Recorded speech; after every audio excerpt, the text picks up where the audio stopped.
आणि यानंतर महाराष्ट्रातली एक महत्त्वाची अपडेट। मनोज जरांगे पाटील। महाराष्ट्रात सध्या अशी एकही व्यक्ती नसेल जिने हे नाव ऐकलेलं नाहीये, पण ही ओळख कमावण्यासाठी आणि मराठा आरक्षणासाठी झगडण्याच्या प्रक्रियेमध्ये जरांगेंची अनेक महिने आपल्या कुटुंबियांशी भेटच झाली नव्हती। अखेर आज तब्बल 5 महिन्यांनंतर जरांगे यांनी आपल्या राहत्या घरामध्ये पाय टाकला। त्यांच्या कुटुंबियांसाठी तो क्षण अर्थातच अत्यंत भावनिक होता। बघूया।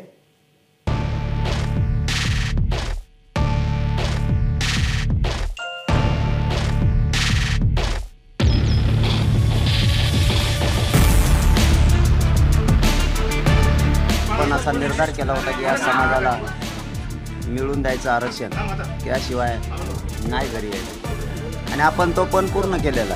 आपण तो अर्धवट ठेवलेला। आपण कुठलंही काम करताना अर्धवट कधीच ठेवत नाही। आपण 57 लाख मराठ्यांना नोंदी मिळवून दिल्या। त्या माध्यमातून 2 करोड मराठ्यांना आरक्षण मिळतं। आणि ज्या मराठ्यांच्या नोंदी सापडल्या नाहीत त्यांच्यासाठी सगळ्या सोयऱ्यांचा, म्हणजे गणगोतातील सगळे सोयरे यांच्यासाठी राजपत्रित अध्यादेश आपण काढला। म्हणजे तिथंही मराठे जिंकले, कुठेच मराठे अपयशी झाले नाहीत।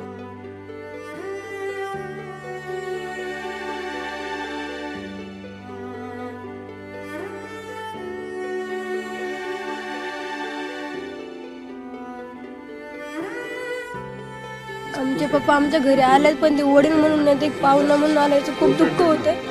पण ही वेळ सरकारने आणली, आता सरकारला पण थोपवल्याशिवाय आम्ही राहणार नाही।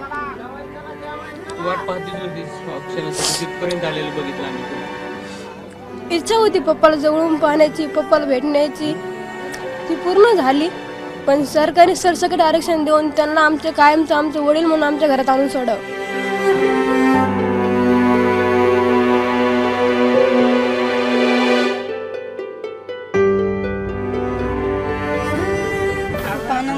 ते आज घरी आले त्याचा, परंतु त्यांनी आता सांगितलं की मी समाज म्हणूनच घरी आलो। याचं दुःख म्हणजे सरकारच आहे। जर सरकारने अंमलबजावणी लवकरात लवकर केली असती तर ते नक्कीच माझे पती म्हणूनच घरी आले असते।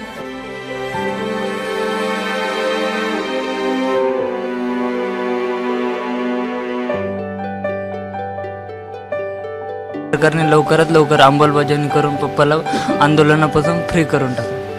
बाबा तुम्ही म्हटलं होतात आरक्षण नक्की मिळेल, त्या पद्धतीने प्रोसेस सुरू झाली, पण मुलगा बरेच दिवस भेटगाठ नव्हती तुमची?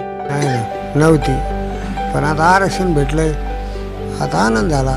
जनतेला आनंद झाला, मला आनंद झाला। एबीपी माझा, उघडा डोळे बघा नीट।